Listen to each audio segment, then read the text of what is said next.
Chapter 11. How pleasant that you could join us, the hook-handed man said in a sickly sweet voice. Violet immediately tried to scurry back down the rope, but Count Olaf's assistant was too quick for her. In one movement, he hoisted her into the tower room, and with a flick of his hook, he sent the rescue device clanging to the ground. Now Violet was as strapped as her sister. "I'm so glad you're here," the hook-handed man said. "I was just thinking how much I wanted to see your pretty face. Have a seat." "What are you going to do to me?" Violet asked. "I said have a seat." The hook-handed man snarled and pushed her into a chair. Violet looked around the dim and messy room. "I am certain that over the course of your own life, you have noticed that people's rooms reflect their personalities. In my room, for instance, I have gathered a collection of objects that are important to me, including a dusty accordion on which I can play a few sad songs, a large bundle of notes on the activities of the Baudelaire orphans, and a blurry photograph taken a very long time ago of a woman whose name is Beatrice.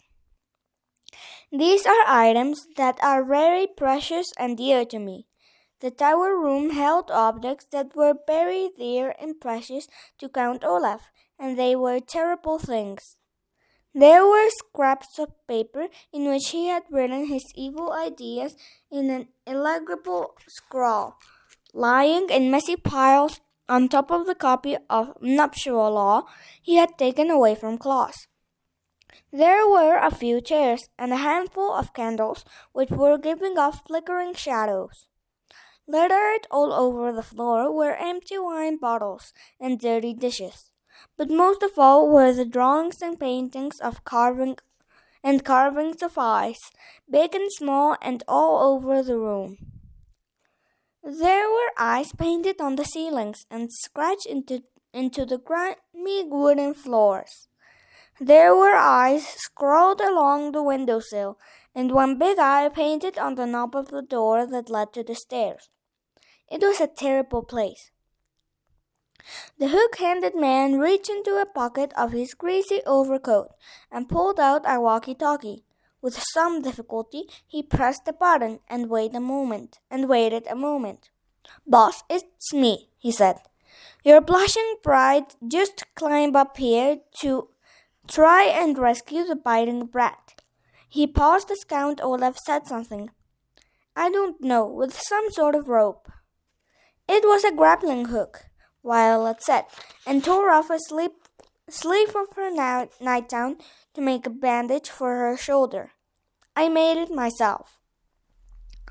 "She says it was a grappling hook," the hook-handed man said into the walkie-talkie. "I don't know, boss." "Yes, boss. Yes, boss. Of course I understand she's yours." "Yes, boss." He pressed a button to disconnect the line, and then turned to face Violet. "Count Olaf is very displeased with his bride." "I'm not his bride," Violet said bitterly. "Very soon you will be," the hook-handed man said, wagging his hook the way most people would wag a finger. "In the meantime, however, I have to go and fetch your brother. The three of you will be locked in this room until night falls. That way Count Olaf can be sure you will all stay out of mischief." With that, the hook-handed man stomped out of the room. Violet heard the door lock behind him, and then listened to his footsteps fading away down the stairs. She immediately went over to Sunny and put a hand on her little head, afraid to untie or untape her sister for fear of incurring Count Olaf's wrath. Violet stroked Sunny's hair and murmured that everything was all right. But of course, everything was not all right. Everything was all wrong. As the first light of morning trickled into the tower room, Violet reflected on all the awful things she and her siblings had experienced recently. Their parents had died suddenly and horribly. Mrs. Bow had brought them ugly clothing. They had moved into Count Olaf's house and were treated terribly. Mr. Bow had refused to help them. They had discovered a fiendish plot involving marrying Violet and stealing the Baudelaire fortune. Claus had tried to comfort Olaf with knowledge he'd learned in Justice Strauss's library and failed. Poor Sunny had been captured. And now Violet had tried to rescue Sunny and found herself captured as well. All in all, the Baudelaire orphans had encountered catastrophe after catastrophe, and Violet found their situation lamentably deplorable. The sound of footsteps coming up the stairs but Violet are out of her thoughts, and soon the hook-handed man opened the door and thrust a very tired, confused, and scared Claus into the room. "Here's the last orphan," the hook-handed man said, "and now I must go help Count Olaf with final preparations for tonight's performance. No monkey business, you two, or I will have to tie you up and let you dangle out of the window as well." Glaring at them, he locked the door again and trumped downstairs. Claus blinked and looked around the filthy room. He was still in his pajamas. "What has happened?" he asked Violet. "Why are we up here?" "I tried to rescue Sunny," Violet said, "using an invention of mine to climb up the tower."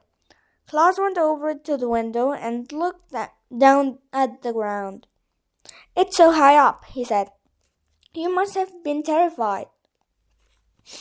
"It was very scary," she admitted, "but not as scary as the thought of marrying Count Olaf." "I'm sorry your invention didn't work," Claus said sadly. "The invention worked fine," Violet said, rubbing her sore shoulder. "I just got caught, and now we're doomed. The hook-handed man said he'd keep us here until tonight, and then it's the marvelous marriage." "Do you think you could invent something that would help us escape?" Claus asked, looking around the room. "Maybe," Violet said, "and why don't you go through those books and papers?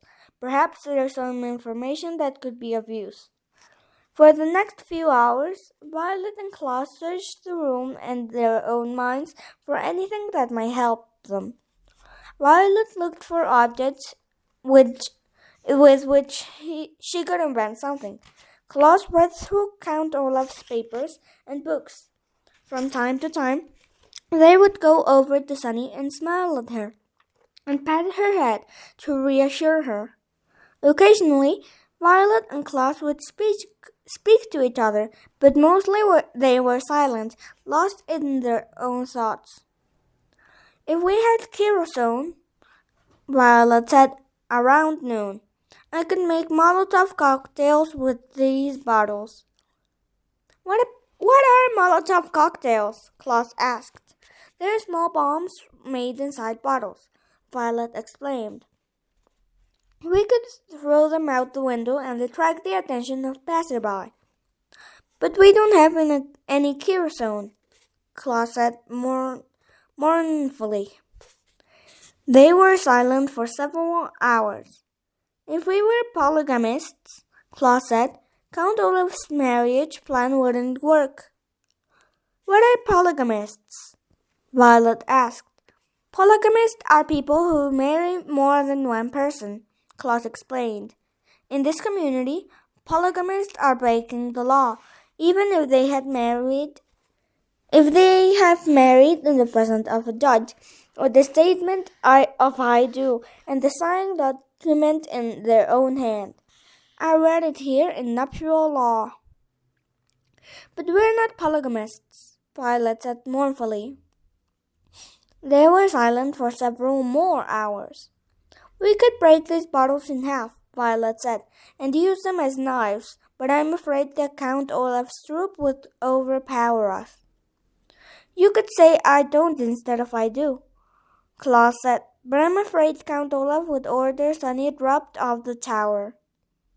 "I certainly would," Count Olaf said, and the children jumped.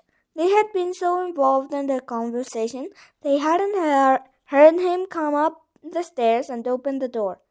He was wearing a fancy suit, and his eyebrow had been waxed, so it looked as shiny as his eyes. Behind him stood the hook-handed man, who smiled and waved a hook at the youngsters. "Come, orphans," Count Olaf said. "It is time for the big event. My associate here will stay behind in this room, and we will keep it in constant contact through our walkie-talkies.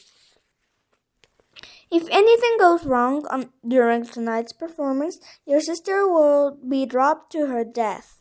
Come along now." Violet and Klaus looked at each other and then at Sunny, still dangling in her cage, and followed Count Olaf out the door. As Klaus walked down the tower stairs, he felt a heavy sinking in his heart, as all hope left him. There truly seemed to be no way out of their predicament. Violet was feeling the same way, until she reached out with her right hand to grasp the banister for balance. She looked at her right hand for a second, and began to think. All the way down the stairs, and out the door, and the short walk down the block to the theater, Violet thought and thought and thought, harder than she had in her entire life.